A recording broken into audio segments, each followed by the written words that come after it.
What's up, guys? Week 14, and the Titans are dead. Losing to this Jaguars team with Mac Jones at quarterback, failing to score a touchdown, 3 trips to the goal line to the red zone without points, maybe 2, I don't recall. Either way, it's terrible. And I don't really know who to blame, because Will Levis wasn't good in this game, but he certainly wasn't bad. Like, he wasn't like a problem holding you back. The offensive line's always terrible. And the receivers are never very good. And I can't tell if Brian Callahan's a bad play caller or he just doesn't know how to handle having a really, really terrible offensive line and receivers that aren't very good at the same time. And I can't say I blame him because I don't know what I would do.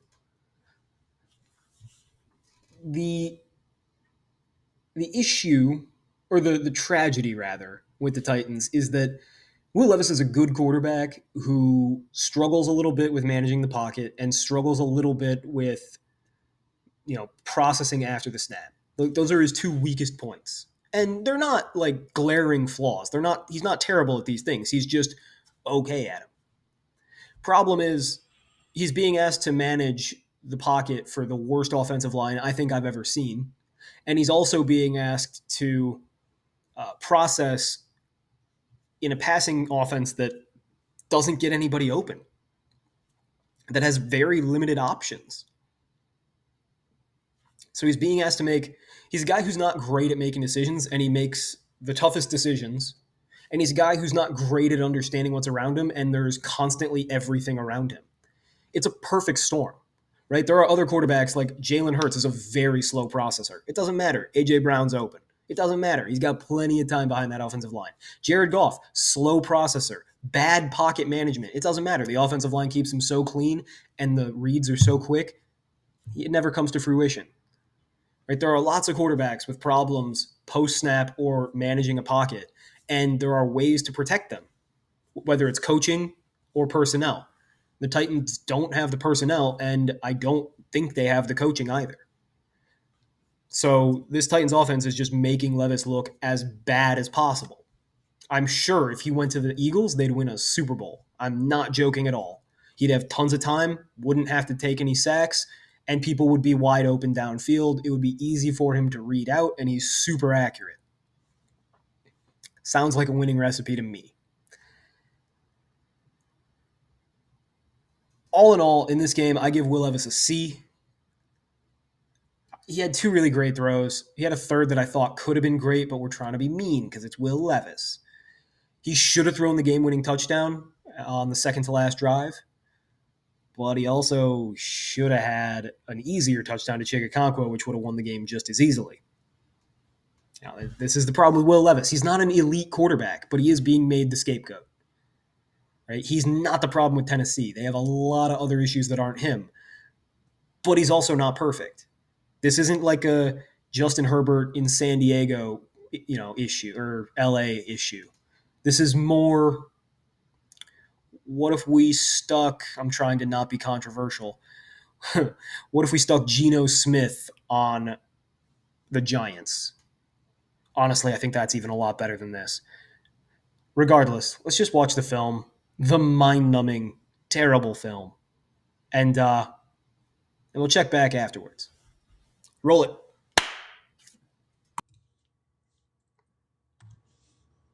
Titans are going to get it started with some quick game. Nice and routine, not a lot to see here. The second throw is almost solid, but it's still just routine. 6 yards on the out. The Joe Burrow special. Anybody can do it, as I proved yesterday in the Joe Burrow video. Now, the third down play is what really upsets me. From Jump Street, Levis never looks away from his first read. And this is a problem. Will Levis isn't the quickest at getting through his progressions, and he is dealing with an offense that requires him to progress very quickly because nobody's very good at getting open. He sticks on his number one receiver. He thinks that Calvin Ridley, that is going to somehow separate and come back to the ball. He has a lot of faith. That faith was misplaced. Meanwhile, the entire time, Nick Westbrook-Akine from the slot has gotten open on the dig. You should have been throwing this ball over the middle of the field, but he never looked away, so he didn't know. The play was to Akine. Levis made a bad decision. Was Akine wide open? Hell no. But Akine was open enough that he should have gotten the ball. Here, a little play action.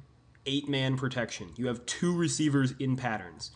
So yeah, Levis can throw the ball up and hope that Akine gets it on that streak. And Akine is kind of winning, right? They're about even, but technically if they're even, they're leaving. So yeah, Levis could have just tossed it up. Although that's what Titans fans have wanted him to quit doing. That's what they're trying to train out of him, right?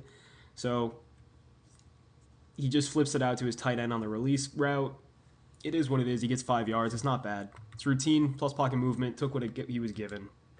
This play is a little bit more frustrating, and we're going to have to diagram it because, as you can see, there's a lot of people open. And Levis gets the first down, but I want more out of him. Let me explain. So here's the offensive play. You've got a streak at the bottom to Akine. You've got this weird veer route from the slot. It attacks the same area as a post, but rather than running straight and then breaking into it, the receiver just kind of runs a diagonal streak.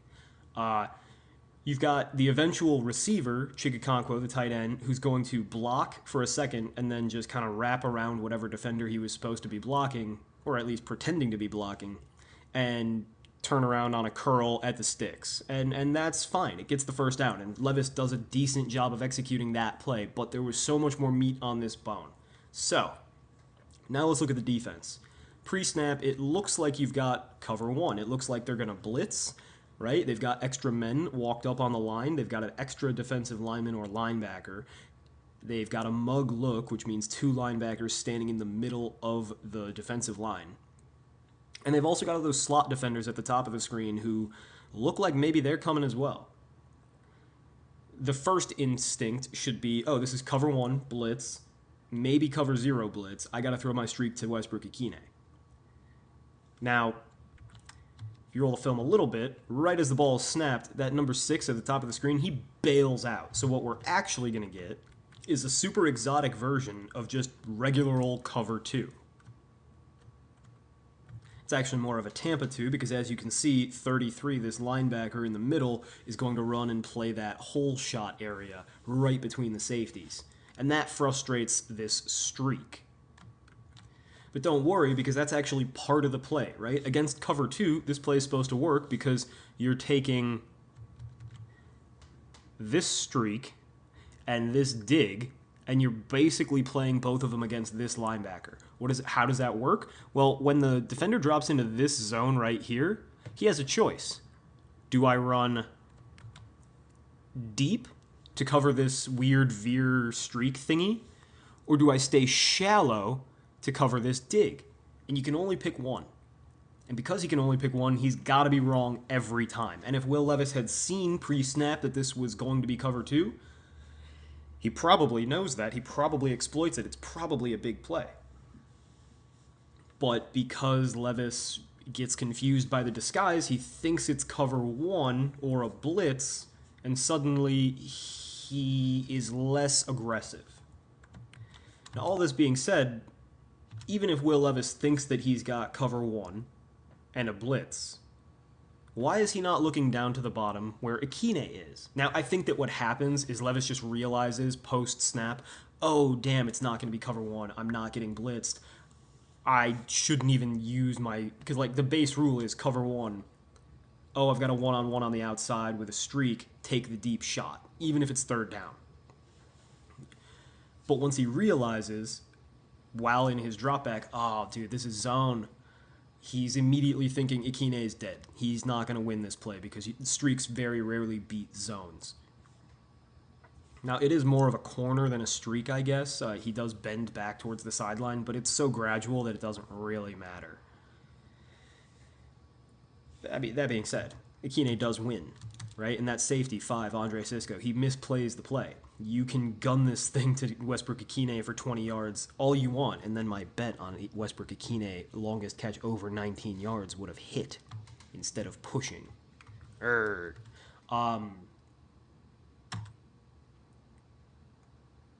Not only does he never look at Westbrook-Akine, and I get it, you're trying to process fast because it's third down and you know your offensive line is dog water, but as he throws, Calvin Ridley comes wide open as well because the play works exactly how it's supposed to against cover 2. It's just they didn't know it was cover 2. And again, Levis didn't do anything wrong necessarily. He still got a first down. This is good. It's an accurate throw. It's in time. He doesn't take a hit. He gets the first down. He finds the wide open, easy play to keep the drive going. But if Will Levis was a really good post-snap processor, I think he would have had a big shot here. Now, whether or not he hits the much more difficult throws, I don't know. Maybe he still would have taken the easy throw for the easy first down anyway. I'm not sure. But it's telling that he never even looked.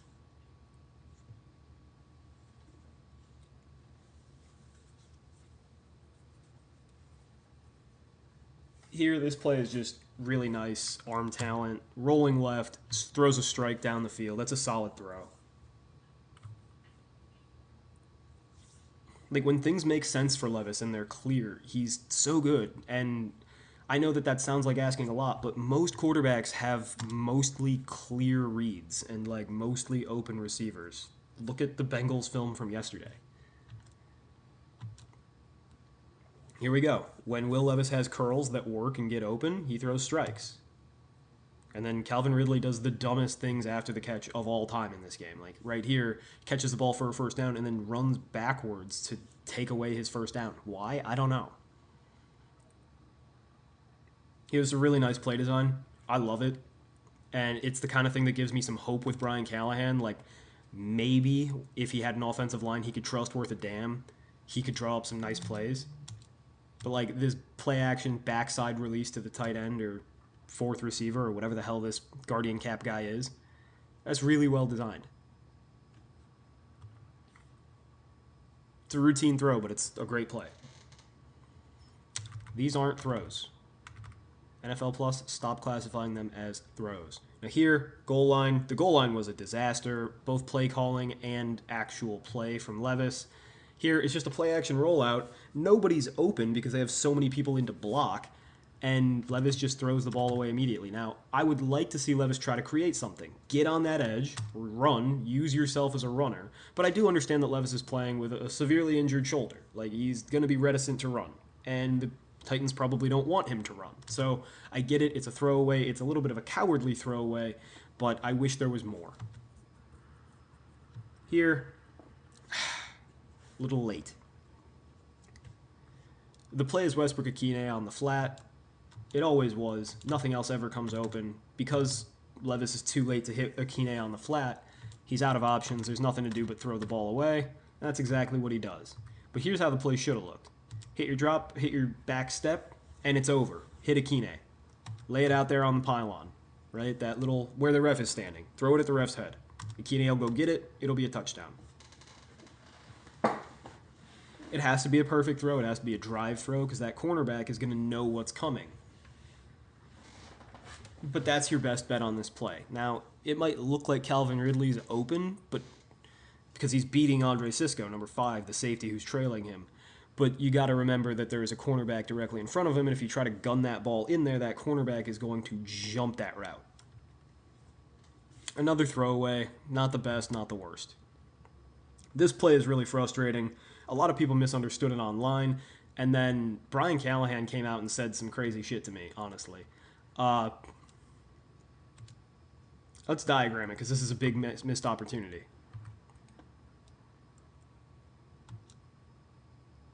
Oof.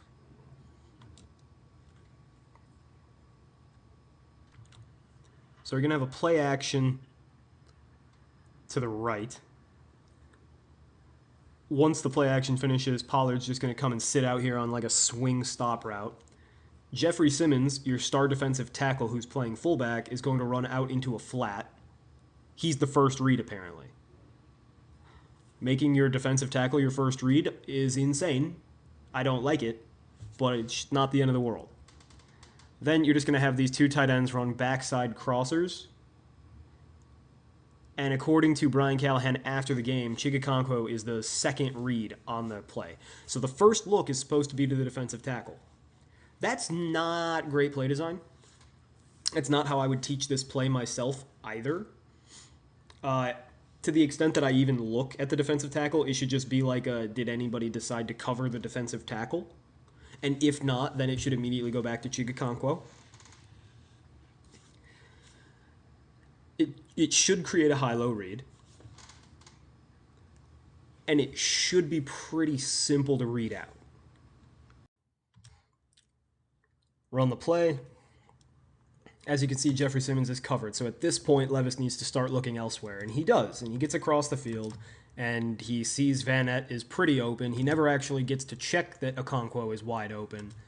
He throws the ball up to Vanette. It's a bad throw. If it was a better throw, it probably gets caught anyway. Let's see the tight copy. It's pretty unfortunate. I don't like the way that this was coached, the looking at Simmons first. He should already be done looking at Simmons because he sees, oh, 20 is going to be generally over there. It's over. Move across. Right now, he should be looking at Okonkwo. I understand why he's not, but that's what he should do.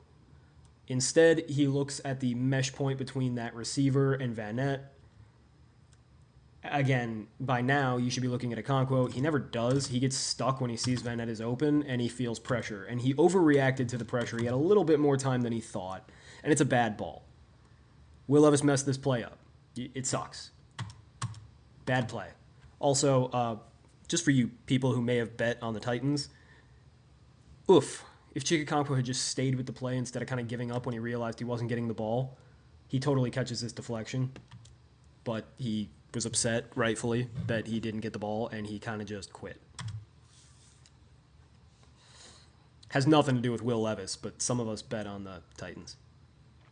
Here, last play of this first half is going to be a Hail Mary, and therefore I don't grade it, which means I don't grade the fumble and the sack. They are totally inconsequential.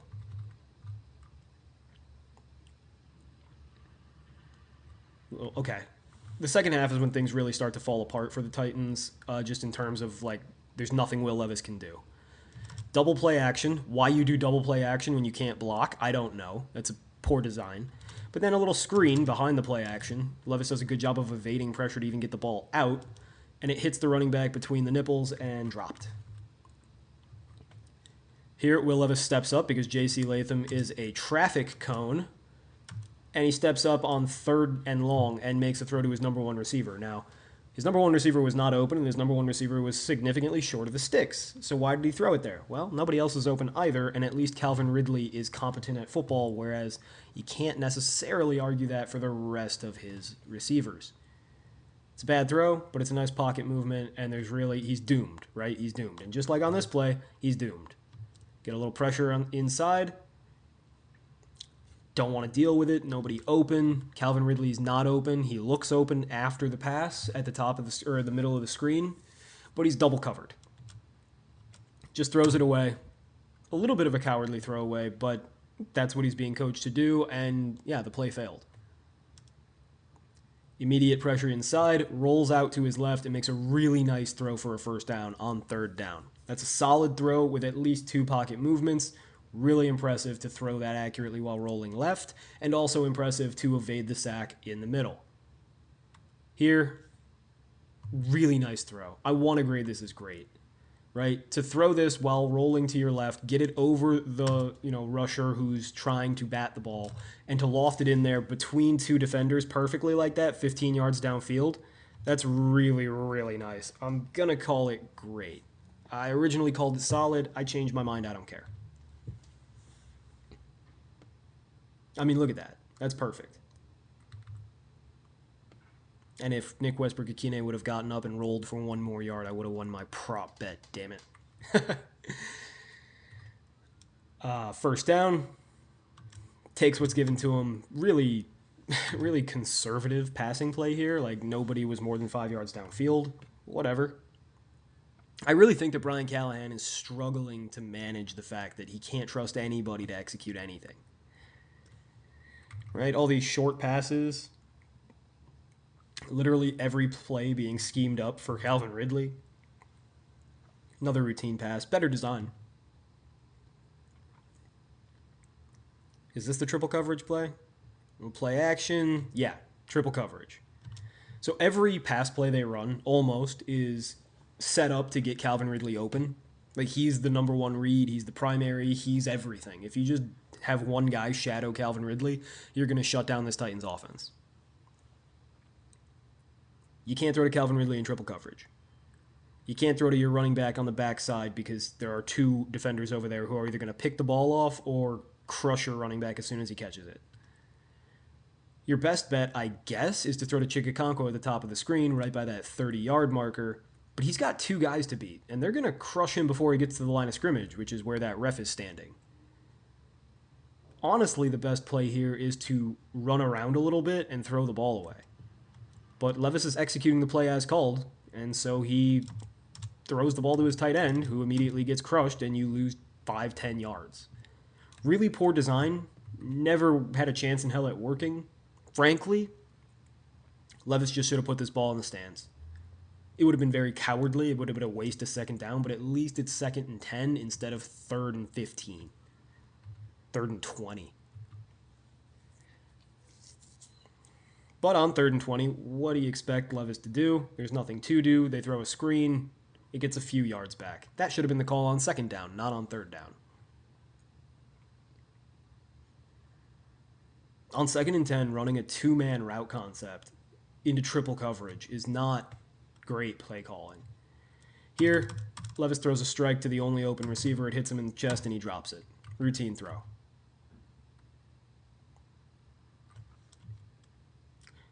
Is there a right tackle out there, or is that a ghost?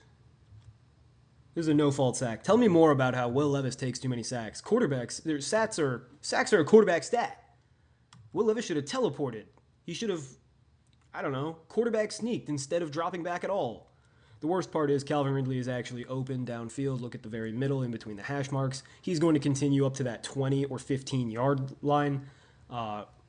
It would have been a huge play if they could just protect Will Levis for even 2 seconds.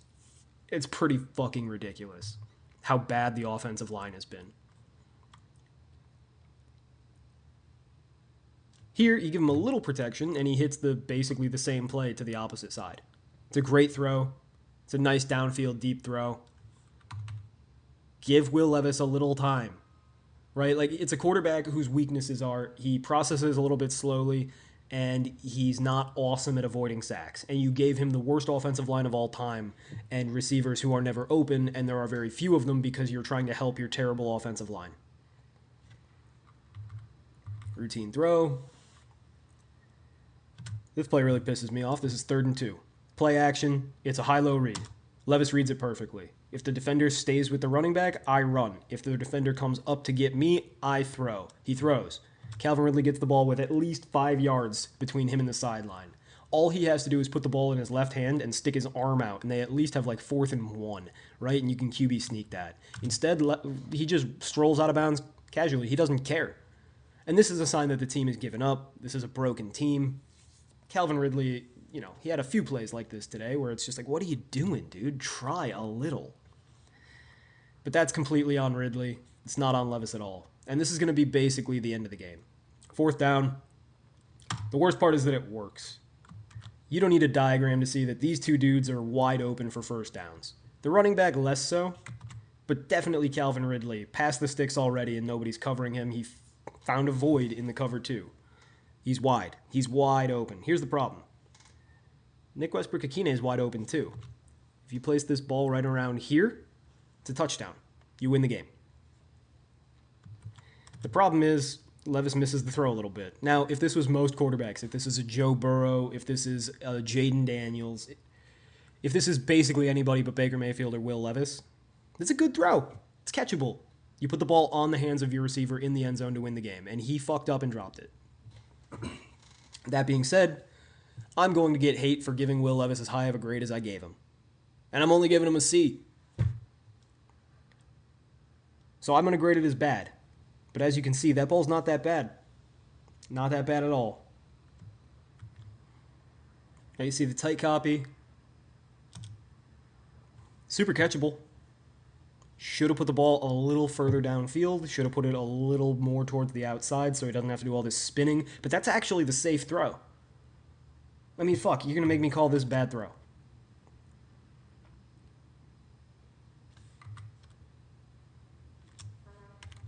Not a great spiral, I'll give you that.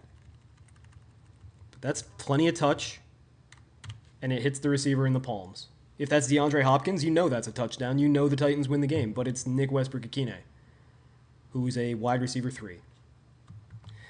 So now you got a 2-minute drive. If you score a touchdown, you win the game. Anything else is a loss. And Levis comes out throwing a strike. It's not caught, but he should have been. Right? Look at Levis manage a pocket. Gets some pressure from both sides again. Steps up, drives the throw. 20 yards downfield. Hits the receiver in the hands. No catch.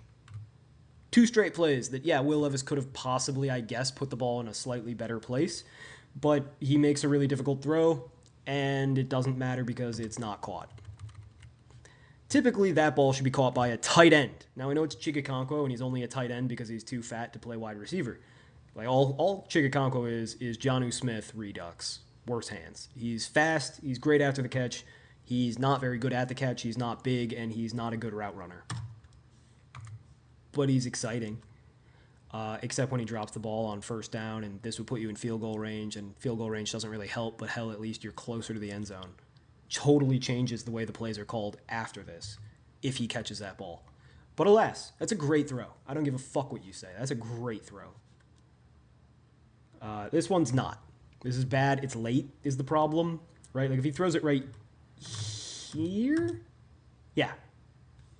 If he see my hesitation, that was his. And the problem is that I'm looking at this play like blind, and he studied this play like hundreds and thousands of times. And that's the difference between an NFL quarterback and me, and then like also height and physical attributes. Yeah, no, this ball should be out a little bit further towards the sideline, and it should have been a little earlier, and if it was, it probably would have been caught, but it's not. It's a bad ball, and these things happen.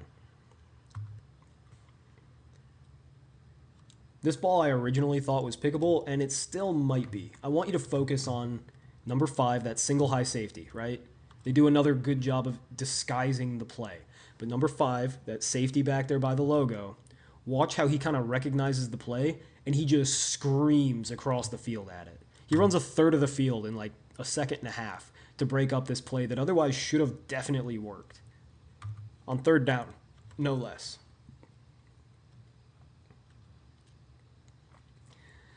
We're going to show you the tight copy. The worst part is this ball was very accurately thrown and so close to being a first down. The reason I don't think it's pickable is because even though the ball's between his hands, this is a safety sprinting the other way and doing a jumping pirouette. Right? Like that would have been a super tough catch, especially as hard as that ball was thrown. The real travesty of the thing is that if Cisco had just completely missed it, that ball hits Calvin Ridley in the face mask and it's a first down. Last play, 4th and 10. What do you got, Brian Callahan? This is your best stuff. Relatively clean pocket. I don't love the play design. It doesn't materialize the way they wanted it to, mostly because they couldn't protect Levis the way they should have. Only 4 receivers in the pattern. No chance. Right, Levis is already being hit by the time everybody develops. This is where Levis is supposed to make a decision on who he's throwing to, and he's already being hit. So, it's a bad ball. It's a plus pocket movement. I guess you could have thrown it to Ikine. He looks pretty damn covered to me, honestly, because you got to remember, their defender stops playing when he sees the ball go in the air. But right here, if the ball is driven to Ikine, I think it's picked. The only real option is Calvin Ridley on the curl to the top of the screen, but Levis didn't have the time to step up and throw a 15 to 20-yard curl.